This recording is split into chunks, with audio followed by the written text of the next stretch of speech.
السلام علیکم ناظرین، جہاں سے وباسی ایک نئے یوٹیوب پروگرام کے ساتھ حاضر ہے۔ ناظرین، آج اسلام آباد میں دو اہم پریس کانفرنسز ہوئی۔ پہلی پریس کانفرنس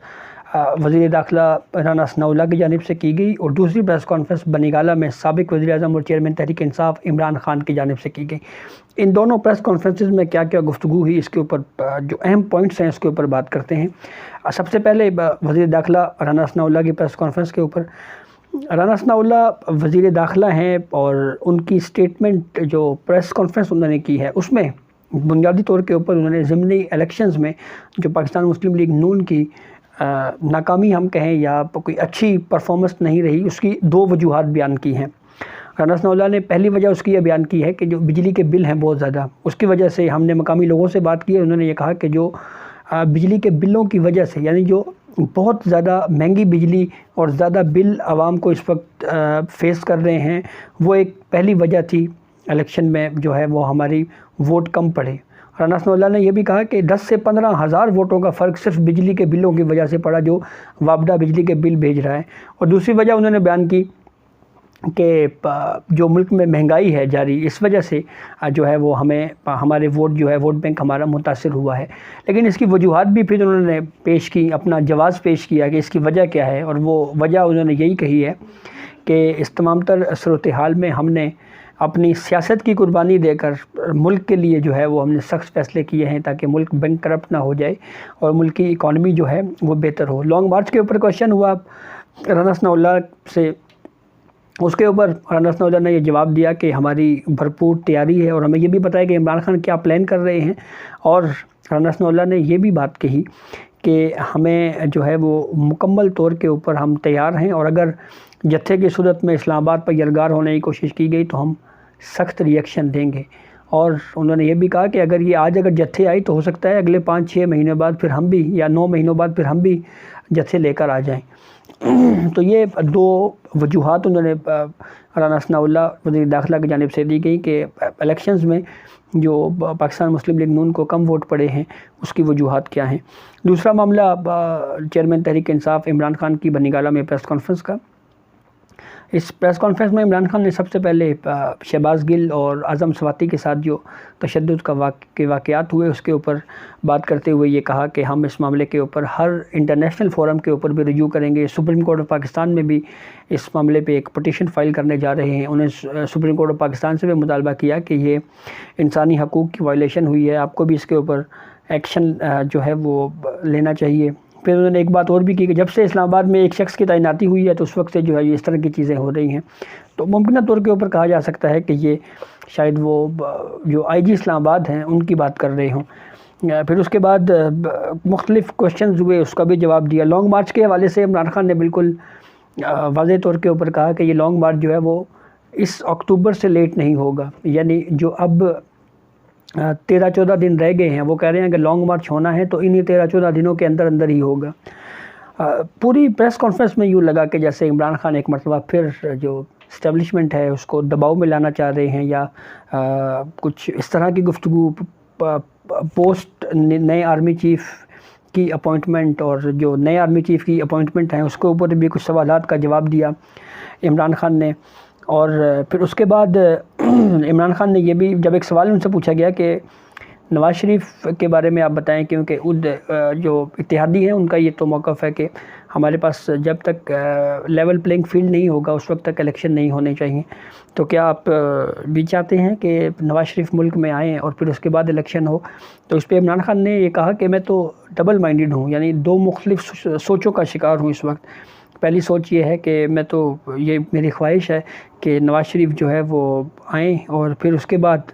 الیکشن لڑیں، میری یہ خواہش ہے۔ اور پھر یہ بھی اگلی بات بھی یہ کہی کہ پھر دوسری سوچ مجھے یہ آتی ہے کہ اس تمام صورتحال میں یہ دیکھتا ہوں کہ جو کرمنلز ہیں یا جن کے اوپر اس طرح کے کیسز ہیں ان کو اس الیکشن جو ہے اس میں، اس عمل میں، انتخابی عمل میں جو ہے وہ اس کو حصہ نہیں لینا چاہیے۔ اور پھر اس کے بعد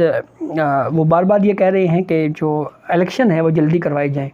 اور جب ان سے یہ پوچھا گیا کہ آپ پارلیمنٹ کے اندر جو ہے وہ جا کر اس معاملے کے اوپر مذاکرات کیوں نہیں کرتے، بات چیت کیوں نہیں کرتے، تو انہوں نے اپنی جو پہلے بات کرتے رہے ہیں وہی دہرائی کہ میں ان لوگوں سے بات چیت نہیں کروں گا۔ اسٹیبلشمنٹ سے مذاکرات کے حوالے سے ان سے سوال پوچھا گیا تو انہوں نے کہا کہ مذاکرات ہو بھی رہے ہیں، نہیں بھی ہو رہے، یعنی ایک کبھی وہ اس کو کنفرم کر رہے ہیں، کبھی اس معاملے کو وہ جو ہے وہ بیسکلی ان کے کہنے کا مطلب یہ تھا کہ شاید جو اسٹیبلشمنٹ کے ساتھ انگیجمنٹ ہے یا جو مذاکراتی عمل ہو رہا ہے اس میں کوئی ابھی تک کوئی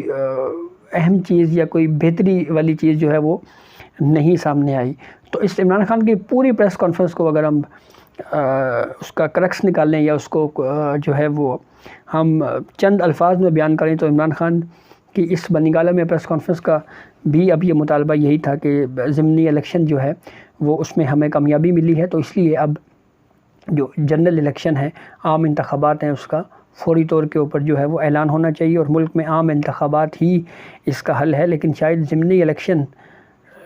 عام انتخابات کا معیار جو ہے وہ تو نہیں ہوتا۔ اور عمران خان اب فوری انتخابات کے حوالے سے وہ کیوں بات کر رہے ہیں، یہ اس کے بارے میں بھی یہ کہا جاتا ہے کہ عمران خان کے ذہن میں بھی یہ بات ہے کہ ابھی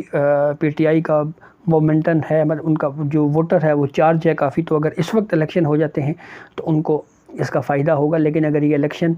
اسمبلی مدت پوری ہونے تک جو ہے وہ کنٹینیو اسی طرح چلتا رہتا ہے تو پھر شاید عمران خان کا جو یہ بیانیہ بنا ہوا ہے یا جو جس طرح کی وہ ہوا کریٹ ہوئی ہے اس سے عمران خان کو لاس ہو سکتا ہے۔ تو اب عمران خان کی یہ بنی گالہ میں جو پریس کانفرنس ہے اس کا بنیادی جو نچوڑ ہے وہ تو یہی ہے کہ وہ یہ چاہ رہے ہیں کہ ملک میں ان ضمنی انتخابات میں جو میری کامیابی ہے اس کو سامنے رکھتے ہوئے عام انتخابات کا اعلان کیا جائے، لیکن حکومت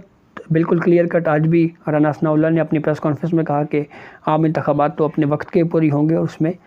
اس سے پہلے الیکشنز نہیں ہو سکتے۔ الیکشن کمیشن آف پاکستان سے بھی جب سپریم کورٹ آف پاکستان میں ایک کیس کے دوران پوچھا گیا تو انہوں نے بھی یہ کہا تھا کہ فوری طور کے اوپر جو انتخابات ہیں وہ ابھی یہ مطالبہ جو ہے وہ درست نہیں ہے، کیونکہ ابھی اس میں تیاریاں ہونی ہیں، ملک سیلاب کی سی صورتحال کا شکار ہے، پورے سندھ میں سیلاب ہے اس وقت، بلوچستان میں سیلابی کیفیت ہے، پنجاب کے بھی مختلف علاقوں میں سیلاب کی وجہ سے جو لوگ ہیں وہ کافی زیادہ متاثر ہوئے ہیں۔ تو لانگ مارچ کی تاریخ عمران خان نے نہیں دی، لیکن یہ ضرور بتا دیا ہے کہ لانگ مارچ اکتوبر میں ہی ہوگا، تو اکتوبر میں یہی کچھ 12 13 14 دن رہ گئے ہیں۔ تو اب دیکھنا یہ ہے کہ انہی 13 14 دنوں میں عمران خان واقعتاً لانگ مارچ کرنے جا رہے ہیں یا صرف وہ دباؤ میں لانے کے لیے اس طرح کی سٹیٹمنٹس دے رہے ہیں، اور تاکہ ان کا ورکر بھی جو ہے وہ ذہنی طور کے اوپر تیار رہے اور ساتھ ساتھ اس معاملے کے اوپر وہ الیکشن کی تاریخ لینے میں بھی کامیاب ہو سکیں۔ تو یہ 2 پریس کانفرنسز تھی جن کا ہم نے آپ کو احوال بتایا۔ تو اب دیکھنا یہ ہے کہ یہ عام انتخابات کے معاملے کے اوپر جو بنیاد بنا کر لانگ مارچ کی کال عمران خان دے رہے ہیں، اس حوالے سے سپریم کورٹ آف پاکستان کی ایک ججمنٹ بھی چیف جسٹس عمر عطا بندیال کی سربراہی میں 4 رکنی بینچ کا اکثریتی فیصلہ موجود ہے، جس میں یہ کہا گیا ہے کہ پرامن احتجاج ہونا چاہیے اور اس معاملے کے اوپر پروٹیسٹ کے لیے باقاعدہ انتظامیہ سے اجازت لینی پڑے گی۔ تو یہ اب تک کی اپڈیٹ تھی جس ہم نے آپ کو آگاہ کیا، بہت شکریہ۔